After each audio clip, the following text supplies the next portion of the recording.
Taurus model 85 Ultra-Lite in stainless steel. Thought I'd do a little review of this gun. It's a neat little gun I picked up. I bought it used.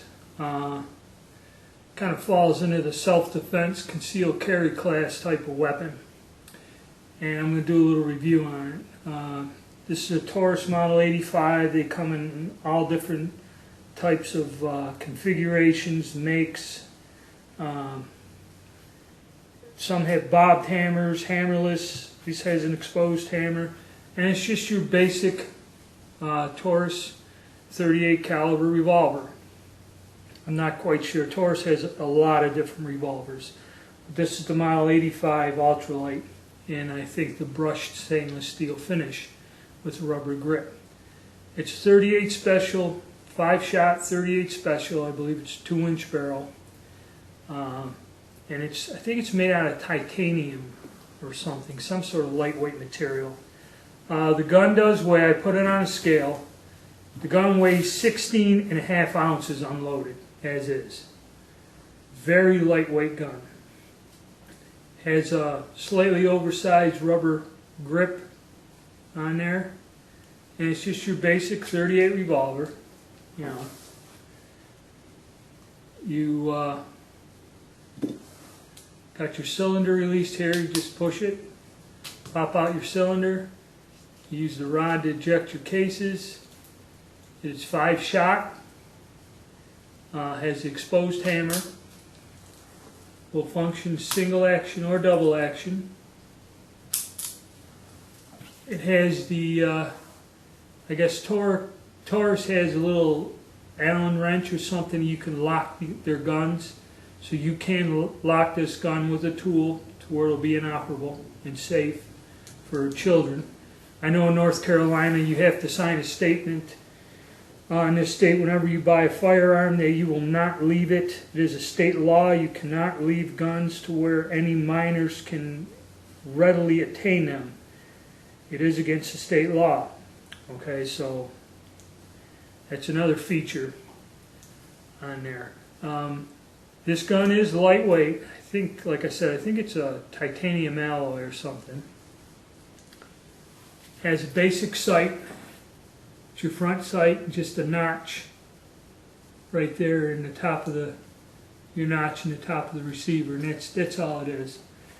Now, a trick you could do to pick up the visibility on this, I mean, it's pretty wide, you could see it, is you can paint the front of the blade with nail polish or some sort of acrylic paint so you can pick up the visibility when you aim it on there. Now, Taurus guns are fairly reliable. Like I said, they make a wide variety of them. You have a lot of options, and they're pretty reasonably priced. So if you're looking for a reasonably priced gun that is reliable, it's something to look into. I've owned several different Taurus guns, and I really haven't had any trouble with them. The only thing I found with this is in rapid fire. I did a couple videos. I don't know if it's me, just I ain't letting the trigger out all the way. I got some light strikes. Plus my ammo too, I'm using military brass in the 38 special with CCI primers, which aren't that sensitive, but there was a slight hiccup in trying to fire this extremely rapidly, double action.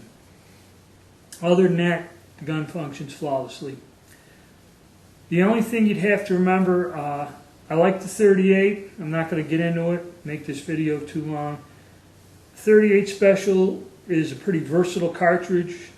That's kind of why I like it. You can go, and with a revolver, where it's different from an auto loader, is you can load real light cartridges to practice or to help somebody learn to shoot or train someone, to where you can load, this gun is rated for plus P ammo, which is pretty hot in a modern gun. And you can go to a pretty hot load. So you got versatility right there. The downside is revolvers aren't flat like automatics, and they do take a little bit more skill to get used to shooting them in double action. You got to practice more, and get your grip, your finger grip, your grip on your fingers, and control of your wrist and that when firing in double action. Because most autoloaders are a single action type weapon, which is a little easier to shoot. The only other thing also, if you're ever considering buying these lightweight guns, all the companies make, all the major manufacturers do make these lightweight titanium or scandium framed revolvers, which for concealed carrying it, it's nice in a way. I was at the range shooting this. I unloaded it, put it in my pocket. I forgot about it and didn't realize it till I was in town walking around somewhere, and I stuck my hand in my pocket and the revolver was there. I didn't even know. I forgot I put it in my pocket. It's so light, which is nicer than, say, a whole steel frame Smith & Wesson. It's a lot lighter. But the downside is you're going to feel recoil. Even with the reloads I use with the cast bullet, I'd call them a mid-range. Ain't real hot and they're not real light. And in this gun, it's not a high-powered load, but you're firing it. Compared to like my 4-inch barrel Smith & Wesson, it's all steel.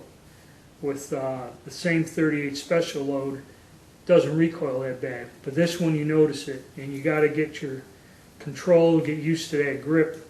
Any of these lightweight guns, the recoil is going to be a lot noticeably stiffer than a comparable gun made out of steel. That's something you got to consider, especially if you're not familiar with the gun, not familiar with shooting handguns, and you get it because it's plus P rated, and that's the ammo you buy. Defense ammo, the most powerful jacketed hollow points you can get. It's going to be kind of a little bit more difficult to shoot a weapon like this. And if you're carrying a gun for self-defense, concealed carry, whatever, you should practice, and that's why I'm reviewing this, and I took it out and shot it, is to get assimilated to it. I don't care if you got a 500 Smith & Wesson, one of the most, it's big, small. If you can't hit what you're shooting at, the gun ain't really no good to you. So the key here is, bear that in mind, these air weights, the recoil is a bit nastier on them, and you got to practice more with them to get acclimated and adjusted to it and find something that you can use. But it's a nice gun, it's a neat gun, and it's the only lightweight gun I own, which is a little bit different. Most of my other revolvers are all steel. So that's kind of my review of it. And unfortunately, this particular model, I just looked it up. They discontinued making it in 2012. So if you want one of these exactly like this, you're probably going to have to get a used one.